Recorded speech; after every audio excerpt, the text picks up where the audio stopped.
Yeah. So let's hopefully He seems to be okay. I mean, recovers. Yeah. Did you talk to him, Ryan? Looks like Ryan froze. There you go. you guys froze on me. I was fine. Yeah. What were you saying about Phil? I messaged him. He messaged back. So I mean, he seems like he's okay. He's just, I guess, getting taken care of. Yeah. He said he was good. So, so basically, the meat and potatoes of today's show is George Peterson's autopsy. The docs had it for a little while. He's reviewed it. So, well, basically, Doc, if you want me to put it on the screen, I will, but we don't have to. Well, no, whatever you guys want to do. Like I say, you guys, if you want to talk about just him in general career, then we, just kind of what we've talked about before, and then we can kind of break this down. Like I said, I've looked at these, I've done them and looked at them several times. This one, I mean, it's not, it's typical in what I see, but I expected to see worse, and it really wasn't, you know what I'm saying? But again, it shows you that this, again, I've said it on the show and I say it all the time. His death is not like sudden. This was a manifestation of years. He was 37, I think. Yeah. This had been going on at a minimum of at least 5+ years, probably 10 to 12 years. So this was in his early 20s. I mean, excuse me, late 20s, early 30s. This was beginning to manifest. And again, what happened was now you have this ultimate demise, because ultimately the heart is what gave out. But again, I will go into it in detail. But yeah, this was the typical what I see in vascular system, and this is why I was trained this way. So I see this all the time. This is just the manifestation when you don't do something about it. The end cause. So basically, he on October 6th. That was what was it? The day before the Olympia, or a couple days? I think a couple, yeah. I think it was a couple days. He was found, and I know one thing I read is they originally reported that he had some blood coming out of his nose when they found him, but of course the autopsy here didn't indicate that. It says something about the surface of the face was completely clean. Yeah. So obviously that was not true. So before you actually we tell the autopsy findings, do you want to kind of break it down a little bit, Doc? Yeah, I mean, at the end of the day, we've talked about this several times. Again, it's the, again, what's everybody going to jump onto is the anabolic steroid use, and we'll go into and again, this one will open up a little more. But I mean, you can look at the autopsy. Guy wasn't geared out. There's really only 2 that show detectable out of. You can see all the different metabolites that are out there. So necessarily not saying it, so that's not the easy blame saying, oh, well, he was doing steroids, that's the cause of it. You know what I'm saying? Didn't help, but it's not the blatant cause, because there's only 2 of them that test that pop positive anyways. And those aren't, terribly bad and overly harsh per se. You know what I'm saying? But, again, it runs into a vascular issue. So he had some type of vascular insult going on. And again, remember, the vascular system has 3 finite responses for an infinite number of insults. You have oxidative stress, inflammation, and immune dysregulation. Okay. And when you have that, you have the perfect triad for destruction of the endothelium, which again is the lining of the inside of the artery, kind of like a fruit roll up. And as that deteriorates, now you're leaving the tubes and pipes vulnerable. You make the arteries more constricted, more tense, more stiff. Okay. You lose what's called compliance of the arteries. So now you have back pressure, now back pressure is going to go where? To the heart. And you're going to end up with diastolic dysfunction, which ultimately goes into failure. And again, this guy, obviously it shows here, you can tell he had hypertensive cardiovascular disease. Again, that's the thing that sucks about this, is a lot of times, you're not going to know you have high blood pressure until something like this happens, because high blood pressure doesn't hurt. You may not even know it. Now when it gets super bad, you may have blurred vision, headaches, stiff neck, stuff like that. But I'm just saying, you don't have to, but you're talking super high. But if you're sitting in the high 140s, 150s on the top number, and the high 80s and 90s on the bottom number, you may not ever feel that. But just imagine that high of a pressure going on for, years upon years upon years. Now you tack on the, we know how hard this sport is and what you guys have to go through. And then additionally adding chemicals that are outside the body in, it's kind of ends up being a recipe for disaster. So pick your poison, and what caused it. It was a conglomeration of everything. It wasn't just one specific thing, So let's talk about what they found in his system first. Yeah. There was no illegal or no street drugs in his system. No, I don't see anything. Cocaine, fentanyl, opiates, nothing like that. No. Which everybody said he wasn't that kind of guy, which I don't think he was either. What about his well, let's keep going on what was in his system. So they tested they did a steroid screen on him. Yes. And what all was found? Let's see here. Found Boldenon. Equipoise. And then Equipoise and Winstrol. Okay. Yeah. Nothing. Now, does it say the amount that's there or no? No, it just tests positive because you do a urinary. Basically what they check is, they don't do it by blood. They'll do it by urine. So they look at urine metabolites, the breakdown product. That's what the metabolite is, just the breakdown product. And that's what you end up having is the Equipoise metabolite and the Winstrol metabolite. So, nothing, but outside of that, like a lot of your really harsher drugs pop negative, So there's no possibility that's wrong, that the report is not accurate when it comes to the steroids. So he really only had, other than probably elevated testosterone levels, he only had EQ and Winstrol in the system, nothing else. Or is there a possibility that the report is not right? Maybe a little, because if the metabolite didn't reach the threshold of whatever the laboratory has, then it wouldn't discover it, if that makes sense. They're gonna have their metabolite set at a certain range. So if it doesn't reach that, but you usually, again, with the guys taking this stuff, it's gonna more than pass that threshold. And so no, there's always the possibility, but the likelihood is probably pretty low.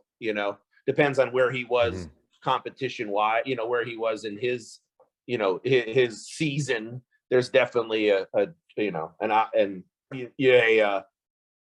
chance that he didn't take anything. Remember, Equipoise is more of a testosterone. I know they're all, and I don't want to get grief. I know they're all testosterone based and derivatives, but Equipoise is a truly testosterone derived steroid. It can and will cause a rise in the testosterone and will cause a rise in the estrogen. That's why it's a good off-season drug, because you're going to hold on to some estrogen, which is going to make you hungrier, help keep fluidity in the joints, and it also can raise testosterone. So there could be a chance that he wasn't on testosterone.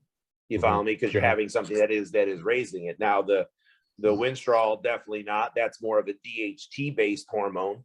And that's going to cause, obviously more solid muscle gain it's not going to convert into estrogen. It's just a very strong DHT. Remember, DHT being dihydrotestosterone, 3 times stronger than testosterone. So it gives us more of our aggressiveness, the nice looking muscle that you want without any of the bloating. Gotcha. So I'm pretty certain he stopped EQ some time ago. So when it was they still found it. It's highly unlikely that anybody would take EQ this close to a show, but it's probably still in the blood. But then we can pretty much with certainty say here he only took testosterone and Winstrol at that point. Yeah, and like you said, you're 100. You would know better than I, but when EQ is not something we're doing a couple weeks out of the show. It's counterproductive in what you're trying to achieve. It makes no sense. Let me ask you this. Let me ask you something, Doc. Yeah. And I don't know if because obviously the coroner knows more about this, but do you think is this a common test for everybody, or is it just because he was a bodybuilder they tested him for steroids? I'm going to go with that. He was a bodybuilder because they're trying to find the root cause. So Joe Blow wouldn't get this test. No, like, like if my mom passed, Mhm. they wouldn't run this. There's a rationale behind it, because again, this isn't your stand. Like, that's why I tell people, like, when they come to my office and they, if they're running anything, they're like, oh, I'm going to get ready to get drug tested, at my job. No, they're not testing for this. This is an expensive test. You know what I'm saying? It's not what's going to be in just your normal, like how they ran, your opiates, Yeah. cocaine, amphetamines. That's your standard drug test. This is, Right. like I said, when I did it in college in pros, I mean, that's what they would run, is this. And it checks for stuff I haven't even heard of. I'm like, Jesus, I haven't heard of that drug in 20 plus years. You know what I'm saying? So,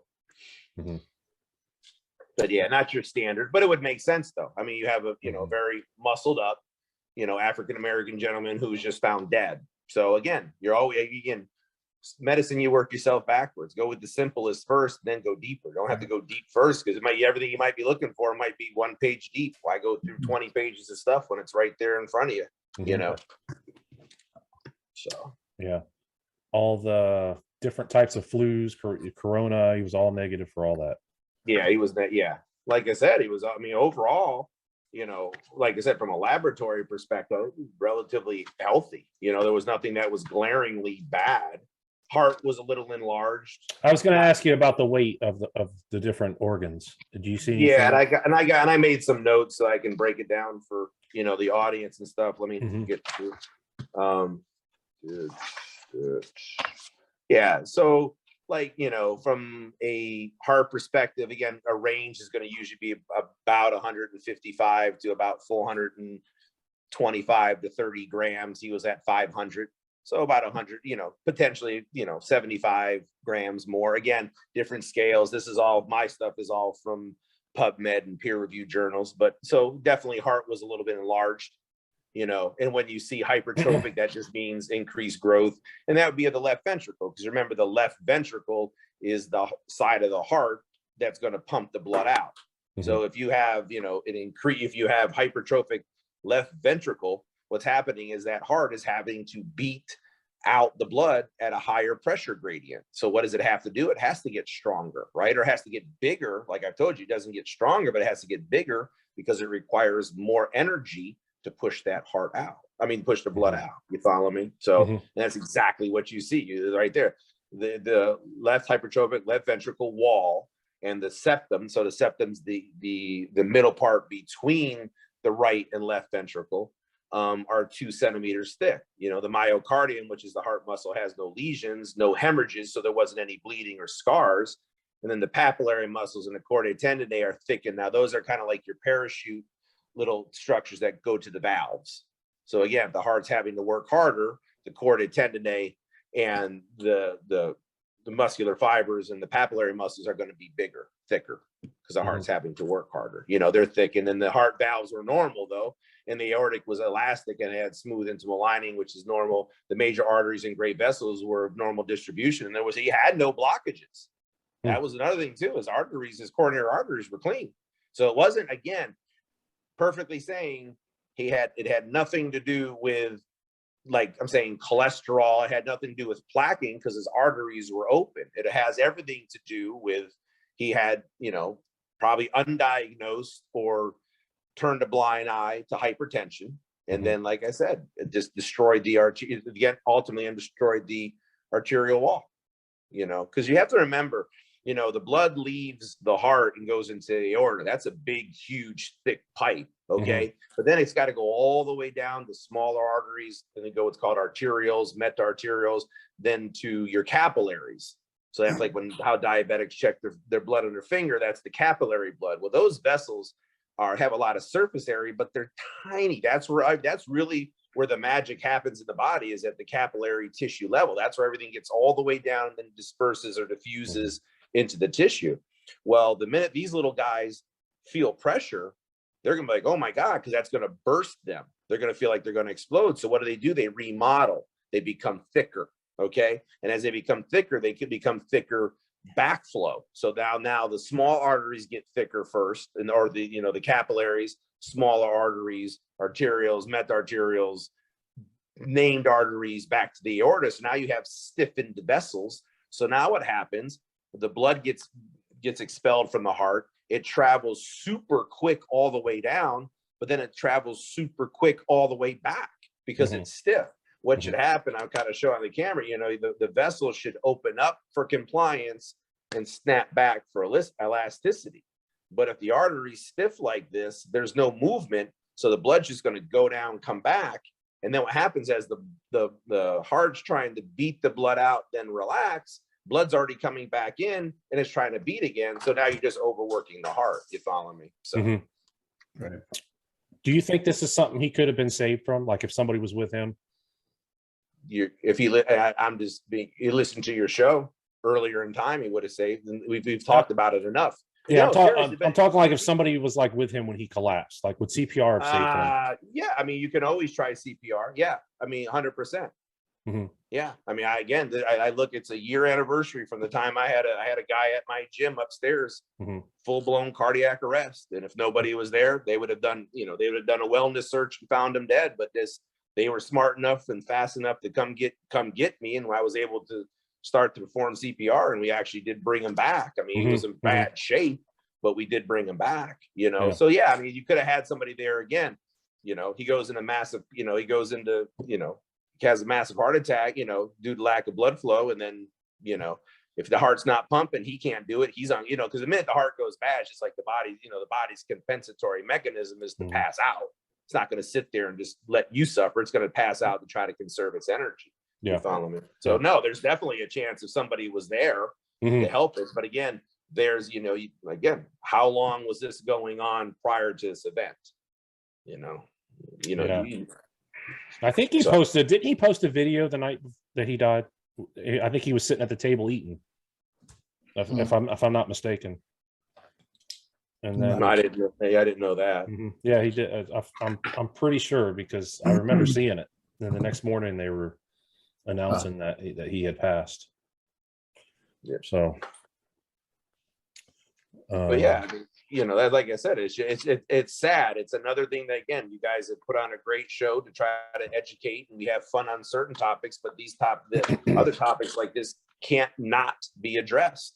Again, none of us got into this to be unhealthy. So why aren't we paying the time, effort, energy, money, resources that can help you do that? Again, how much? And I don't know his history, so I have no place on judgment. But how much money are you spending preparing for these shows? How much money are you investing in turn having the quality provider take care of you? Right. You know, I mean, again, I just had a patient come in today. So I heard about you. This is what I'm doing, but I want to make sure I'm doing it right because I have my friends guiding me. Okay. You know, so then they tell me what they're doing. And I'm like, oof, man, who told you to do that? You know, it's a little harsh. You've never done anything before. And you're kicking off like, man, that's a pretty big starter cycle. You know what I'm saying? Well, my friends told me to do that. That's a bad idea all the way around. What's your friend's qualification? Do you think it's typical for them to put, because the contributing factor here, it says anabolic steroid use. Do you think it's typical for them to label it like that? Yes, because you're going to have to, what happened? Why did it happen? But again, I think you can kind of take the contributory factor. You could have added maybe an A, B, C, and D, and anabolic steroid use could have been down in the C or D area. You know what I'm saying? I mean, I would say, yes, he has, sudden cardiac dysrhythmia. Again, that's just that, the heart's all electrical conductivity. That's all it is. It's an electric system. So if there's any electrical goof up, just like in your house, then it's going to cause the heart to go really kind of batshit crazy. That's why we shock. That's why we shock you, is we shock you to stop the heart from beating and see if the internal pacemaker will kick in and bring it back to a normal rhythm. You follow what I'm saying? So again, hypertension, again, and then like Jean-Pierre could speak, and all you guys can. So if he's out for weeks before the show, he's on things that are going to speed him up. Because be it Clen, increased T3, I don't know. They didn't run a whole bunch of other stuff, but I'm just saying, I don't know any type of things that are speeding him up. Coffee, I don't know. But think about it. If you're speeding your body up, you're increasing the sympathetic nervous system, which is going to have a negative effect on the cardiovascular, especially the electrical conductivity of the heart. And then if you have hypertension, and then, all these, again, you see how it all begins to roll together. But that would be my thing is, sudden cardiac dysrhythmia due to hypertensive cardiovascular disease, you know, cardiomegaly, nothing more than a big heart with ventricular hypertrophy, which means the ventricle is just big. You know, contributing factors: endothelial dysfunction, endothelial inflammation, endothelial dysregulation. You know, there's a whole lot of other things. Now, again, anabolic steroids, again, they're not, those are things are not in our body. So it is a contributing factor, but I don't think it's number one on the list. Yeah. You know?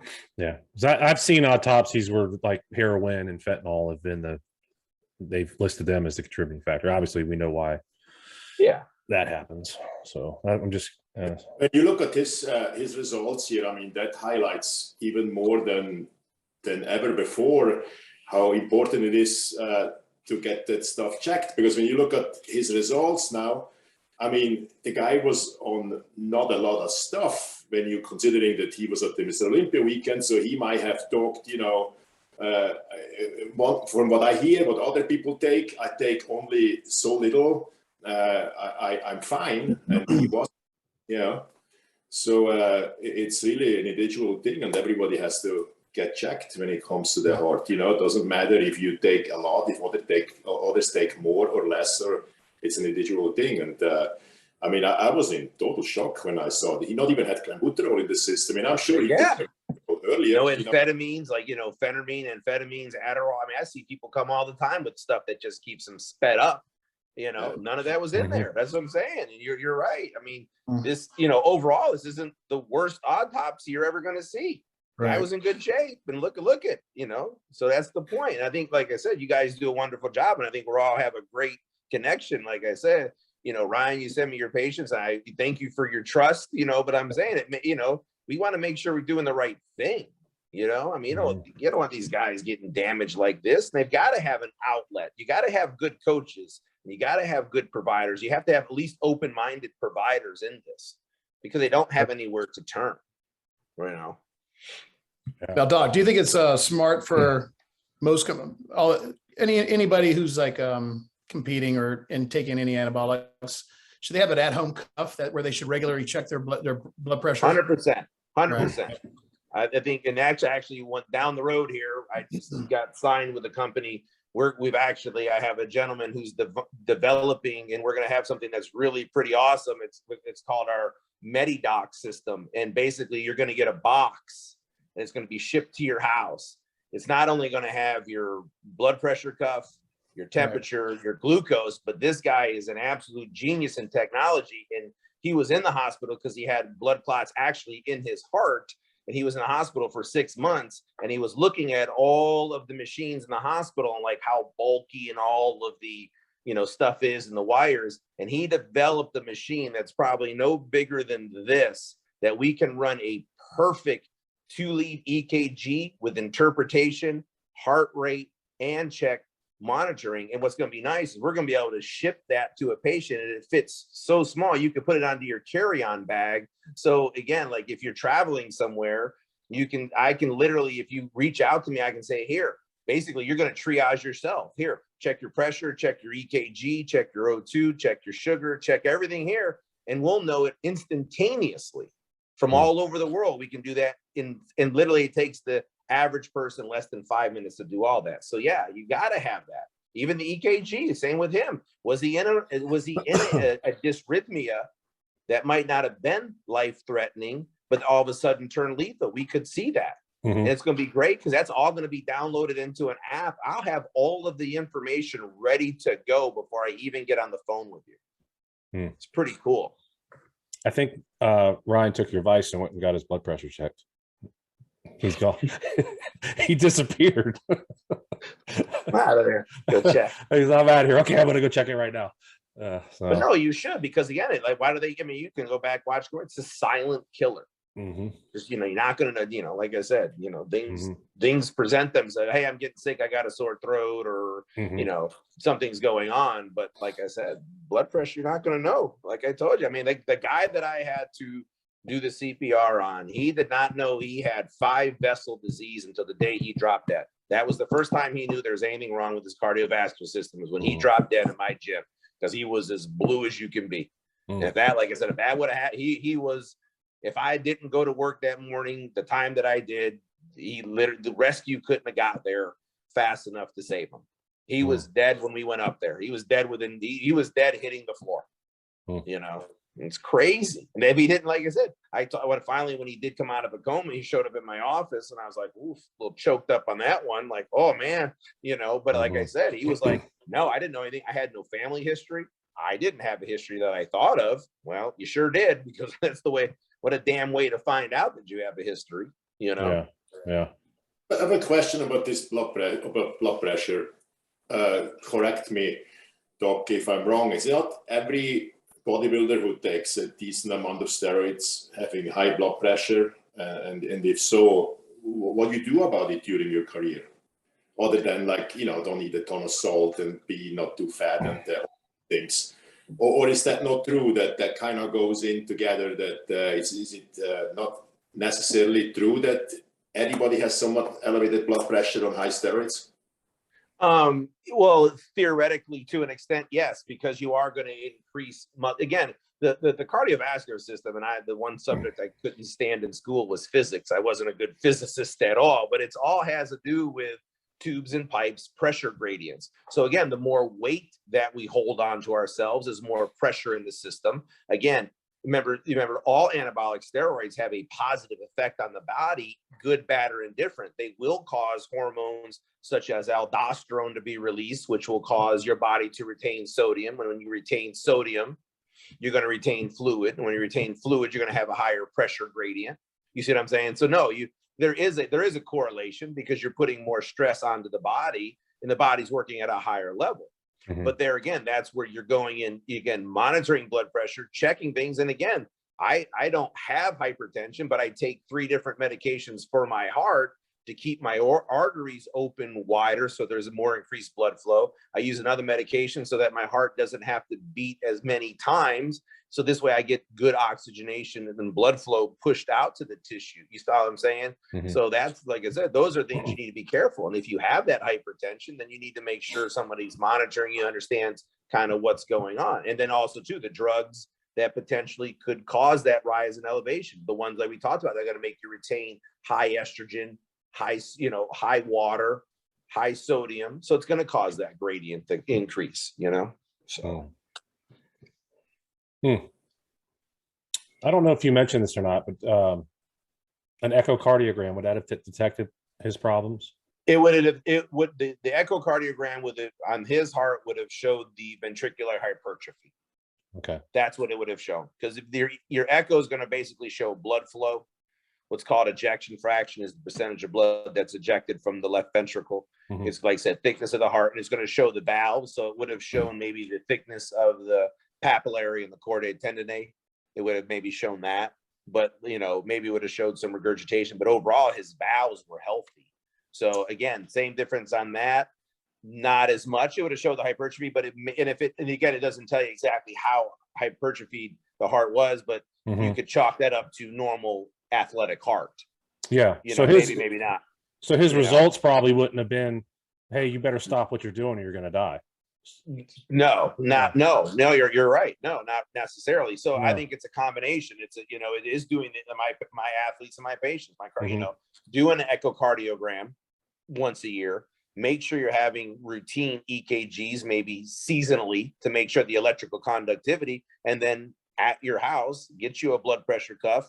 Again, obviously these are bigger guys, so the one at Walmart or Walgreens probably isn't going to fit them, but you can go buy a blood pressure cuff, and you can buy a leg cuff to put over your arm. And again, you check it when you get up in the morning, and you check it before you go to bed at night, because also too, when did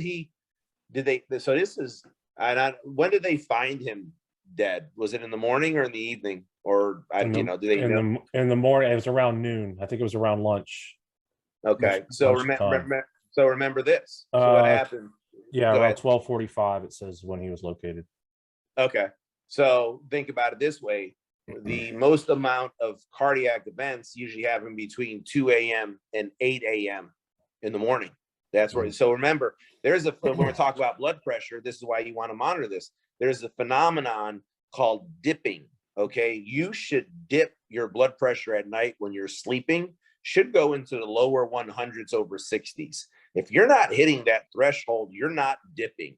you're at a basically a Mm-hmm. nocturnal hypertensive state, and Mhm. you're still being overrun via the sympathetic nervous system. You may be horizontal and you may have your eyes closed, but your body is still running from that bear. Okay. But now what happens is you have this high hypertensive state to an extent while sleeping. Your blood's not moving, it's beginning to pool. Okay. Then what happens in the morning is you get up, and what makes us wake up is a rise in cortisol. Now the cortisol shoots up, sodium's retained, pressure goes up. We begin to move with blood that's been pooled. There's the potential, slowing of the blood and or throwing a clot because it hasn't moved around. And we wait, and when we wake up hypertensive, you follow me? So there could have been a risk. This all could have been manifesting while he was sleeping that night.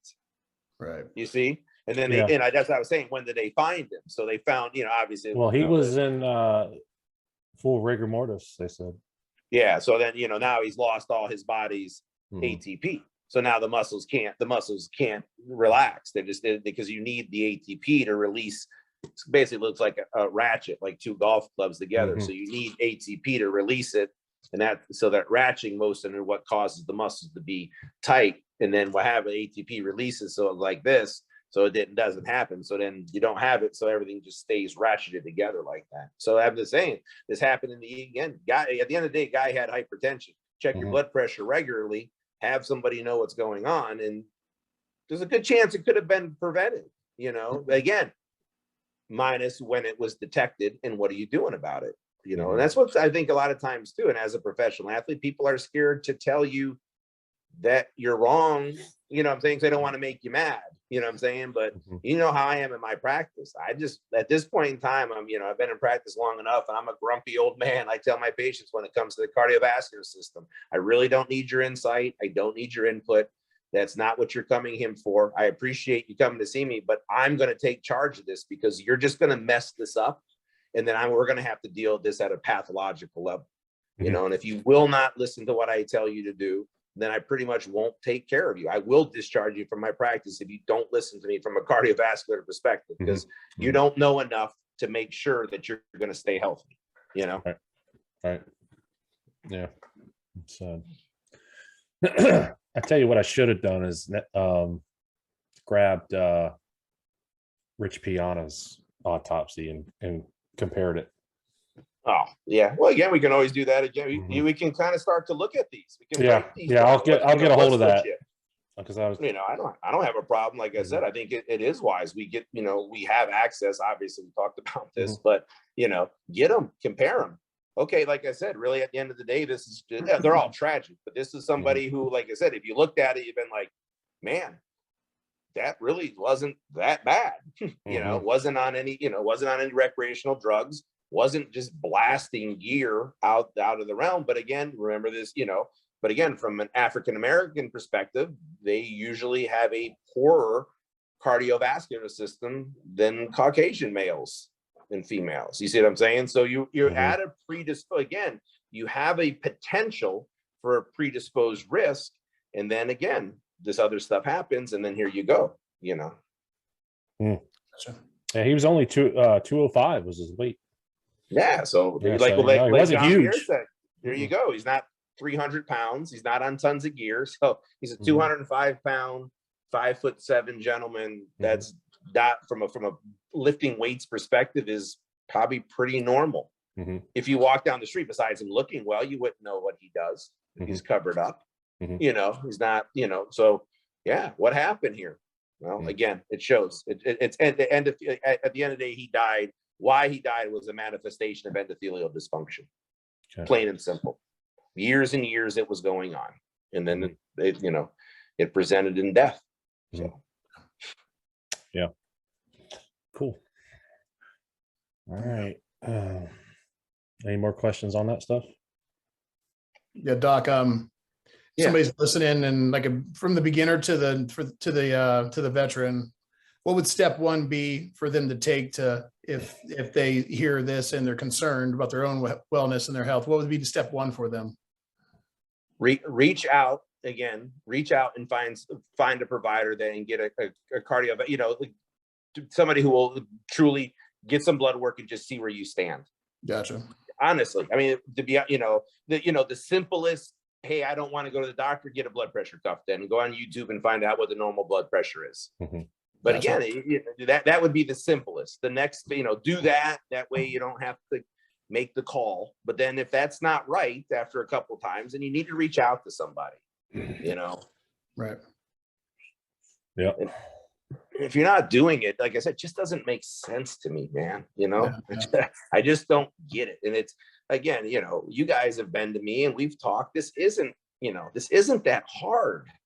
I'm not on your ass all the time, Jason. We talk, we talk frequently, but we're really kind of evaluating everything seasonally, right? I mean, 4 times a year, we go through everything in depth and see what's going on. I mean, holy Christ, that's not like, man, I got to see him again. It's every week I have to do this. I mean, it's a fraction of what you do to make sure what's going on. No, I look forward to it now. It's like, we're talking before we started recording about, I'm getting ready to start on prep and stuff like that. I'm looking forward to it. My blood work results and stuff. Hey, where am I at and stuff, And like I said, I appreciate Ryan. He sent me a couple great people. And like I said, he's like, look, before we start, go talk to him. Because again, that's truly caring about somebody. Again, being able to lead them into the right direction. If it happens to me, I'm privileged and great and appreciative that you send them my way. But we got to get them to somebody who, again, but also who knows what's doing. Who's, again, same difference with these guys. They're not treated very nice. I that's what I kind of pride myself on. Is I think you've all been to my practice. I have to get Jean-Pierre to come see me out here, but I treat people like they would want to be treated.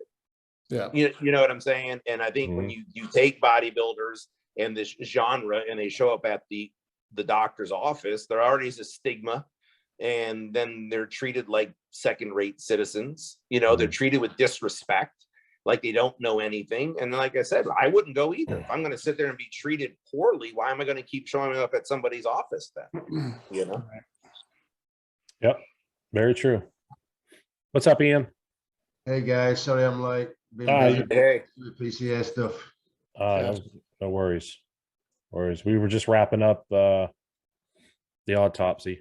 Do you have any questions about it, Ian? I don't know if you had a chance to review. What was the conclusion? Heart disease. He ended up, again, had an enlarged heart, but ultimately he went into a lethal rhythm, but it was manifested by years of hypertensive disease. So like we've talked about before, Ian, had to do more with the vascular system being dysfunctional for years, which end up causing the heart to become enlarged. And then in turn, again, caused the heart to go into a funky rhythm that he couldn't get out of. And then ultimately that was his demise. But like we've talked about, if you look at the autopsy, if you get a chance, like Jean-Pierre said, and we've talked about, it's not that bad of an autopsy. He wasn't loaded up on tons of steroids. He had no street or recreational drugs, very minimal. His weight wasn't heavy. Again, bigger than the average person, obviously, from a weight perspective. But again, overall, not that bad. But it just shows you that you don't have to be that bad, and it can still overtake you, because this has been plaguing this gentleman, like I was saying, somewhere in his late 20s to early 30s. This has been going on. Right. And again, you would have never known. We've talked about this in your case, Ian. Like I said, you had no idea until you had an idea. It was already too late, Right. But we're fortunate enough you're still around because you got to the right doctor who sent you to the right doctors, But I think you said like GI doctor didn't pay attention, then you may not be here, No, it could have happened very easily to me. It's scary. I'm actually going to come and see you in the next 2 weeks, Doc, because I didn't realize. Did you see the message from Steve Wynn the other day? Yes. Small world. I've known Steve for a long time. Yeah. Me and Steve go back a long time. I actually opened. Steve was in business with Mike Quinn back in the day, and they opened a Gold's Gym in Boca Raton. And I guest posed at the open day of that Gold's Gym in Boca Raton. So I've known Steve and his wife and his daughter. I haven't met his son yet, but I know all the family. I lived with Steve and Julie for a while. Me and my wife did with my daughter, who's now got 4 grandkids for me. So we go back a long way. And Jorgen de May, I know Jorgen from a long time ago. He's been a patient of mine for several years. It was funny because Steve was reaching out to me talking. He's like, "Oh, I got to get you a connection with my friend Ian. He has a bad heart." And then I didn't see the message. I didn't have my phone, but then right back, he's like, "I just talked to him, and he said you do podcast." It was so funny. You know what I'm saying? Like, we've never met and I've never met any of these people, and all of a sudden, here we are, all somewhat connected. It was pretty cool story. Yeah, it's ironic actually. He's telling me that Jorgen works with this wellness doctor in Florida. And the next thing he messaged you, and then I said, "Wait a minute." Well, I think he said Jason. So I'm like, "Is this him?" So I did a screenshot of your Instagram. We went, "Yeah, do you know him?" I'm like, "Yeah, absolutely. I know him. I speak to him regular." Small world. So, are you in your new office now, Jason? Yeah, right now I am. Yeah. Okay. Yeah, I'm gonna come over, and I'm probably gonna come over. I have a posing seminar this Saturday, but I'm probably going to come over at the beginning of next week, and I'm going to see Ryan, and I'm going to probably drive over and I'll make an appointment first. I'll make an appointment first. I don't know how busy you are personally. But yeah, we'll figure it out. Just get a hold. You can get from Jason. All you guys, like I said, I appreciate everything you've done. You can always reach out to Jason. My number to you guys is open.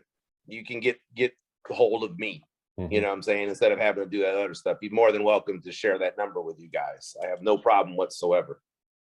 We have access to the red phone. Yes, we do. Because the other day I was at a conference and 250 people lost access to the red phone. They don't stop calling. So, but no, like I said, seriously, you guys are great, and I want to make sure you're well taken care of. So, absolutely, just reach out to me. I'll make sure it happens. Well, Doc, I want to tell you, with my clients, it changed quite a few things since we spoke the first time, or the first show you were on with me. Oh, really? Great. I started to really insist. I always insisted on blood tests, but I started to insist again to repeat blood tests. I have 2 people retired from bodybuilding since, what is in their case very positive, and I really are much more strict now about people getting tested. Even in certain countries, it's even much easier than here, what I found out. And I will add on after today, my guys and girls have to get blood pressure machines, in their house and check twice a day. I'm going to implement that right away. So you're making a big change in that. Thank you for that. I appreciate it. But yeah, and even like I said, from a working out perspective, yes, pressure does go up, but pressure shouldn't really go up tremendously high during a workout. And if it is, again, that's where we can really break this down when you're training people to make sure they're maximizing their training without putting them at cardiovascular compromise, so. Right. Let's see. Speaking of, we can segue a little bit here before we go. Y'all see Cedric McMillan posted some stuff. Speaking of heart stuff, I guess he's getting ready for Arnold. Yep. Let me see. I'll show you all his picture he just posted.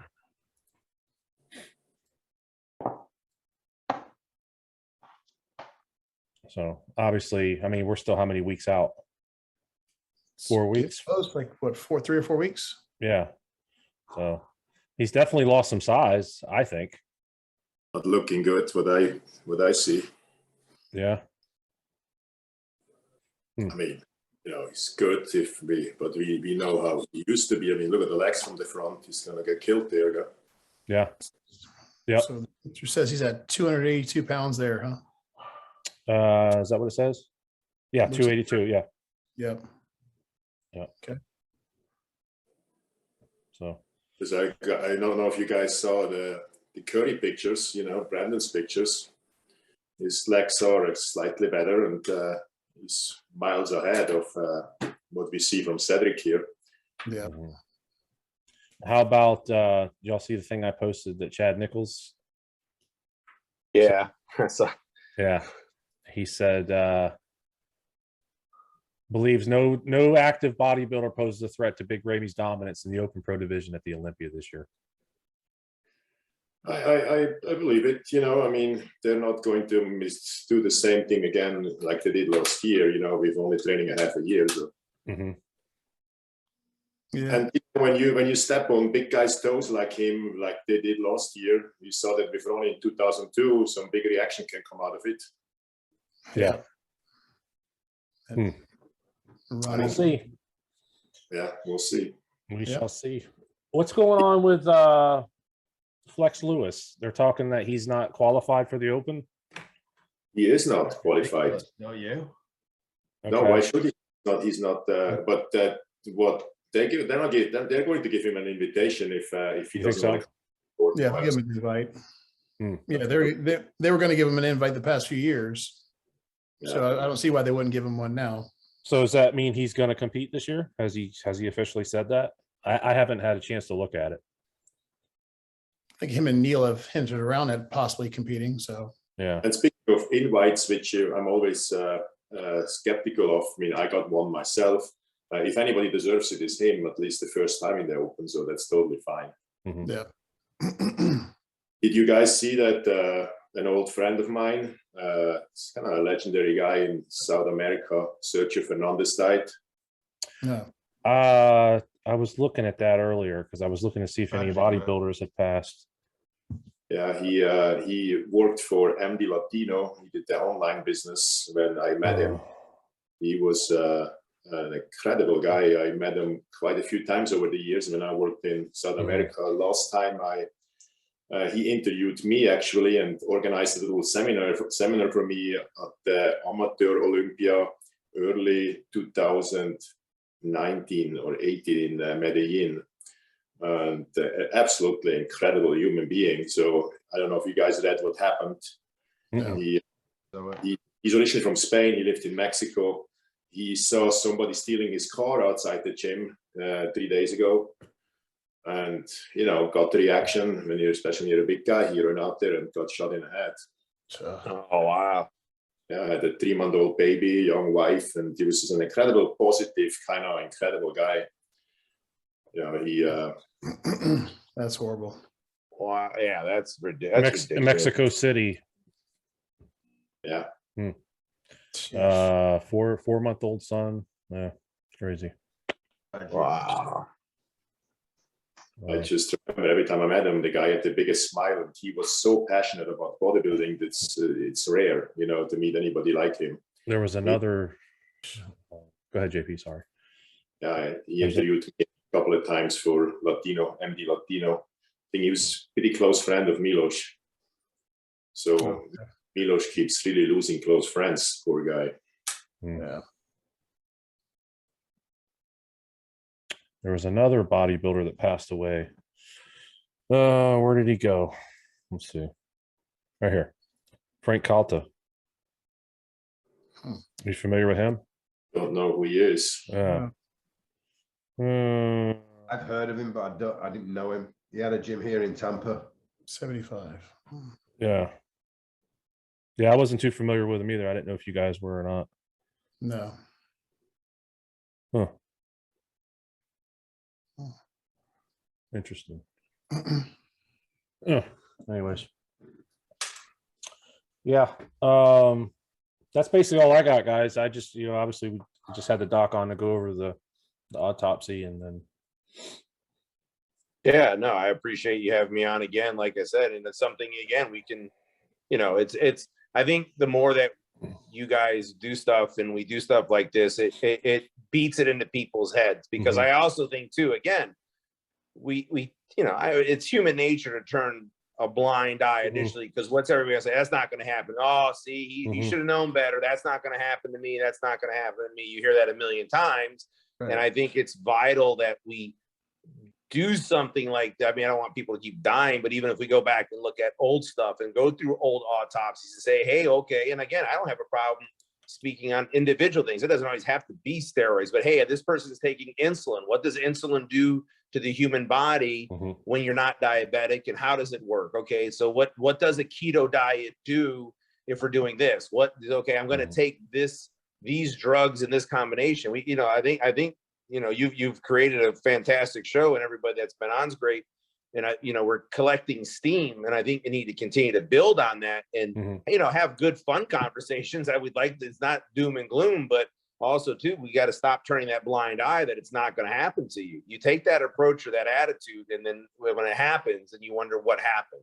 Yeah. You know, you don't have to do that anymore. We have the resources, you know, and it just doesn't make sense. I think we need to keep pushing it in people's faces, you know, because then make it the norm. Like you said, Jean-Pierre or Ryan, hey, before I train you, before show, then you need to get your labs done. I'm not touching you until you do that. And if they bitch about it, then you know what? They weren't serious enough of a competitor. You just, you know, if you're so quick to jump on drugs or do this other stuff, but you're not quick enough to take care of your health, then I'm not responsible for you, you know? And even if there's no health issues, it always gives the trainer an insight of actually where they're at. Like, yeah, you know, I mean, okay, is the person anemic? You know, again, I can't tell you how many times I've discovered either anemia or somebody has thalassemia. Well, that changes you, alters your whole profile. Yeah, or does, you know, and again, things like that, I would always help you guys, but somebody might have what's called hereditary hemochromatosis. So the minute you give them testosterone, their blood thickness is going to go through the roof.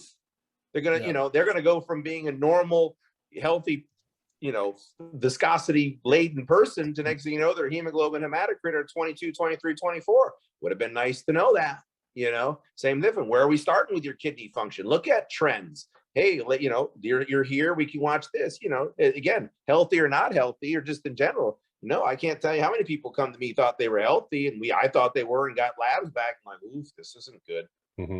Did you know this? No. You know, nothing's worse coming back into the room when somebody's ready to get going on stuff and say, hey, gotta let you know this is what's going on right now. It's not, you know, I'm not here to deliver bad news, but you know, holy shit, you know, that was bad. Didn't expect to see that happening. And then again, because again, there could have been that person who ends up dying in your arms as a trainer. You don't know. You don't know. And you can't say, well, look, you know, hey, look healthy. Well, that doesn't mean so did Mr. Peterson. He looked healthy too. Now where is he at? Yeah. You know? No, I think that's a good idea, Doc. I'll work on getting some autopsies, and we'll just kind of and like just to educate. And you know, we don't want to, you know, let people rest where they are, but you know, it's just to educate people. Yeah. Well, it's like also like the. Go ahead. No, go ahead. I was gonna bring up like the one client that I sent you that had the latent factor 5. Yeah, exactly. That's something that, you know, he would have. He knew ahead of time, but say there's somebody that has that blood condition that, you know, that is not aware of it. I mean, if they take testosterone, anything that aromatizes, they'll throw clots. Yeah. Correct. Is that again, yeah, exactly. And that's the big deal. You gotta be careful of that. And that's what I'm saying. Even like you've done in the past, you know, we can go out and, you know, have your audience send in questions.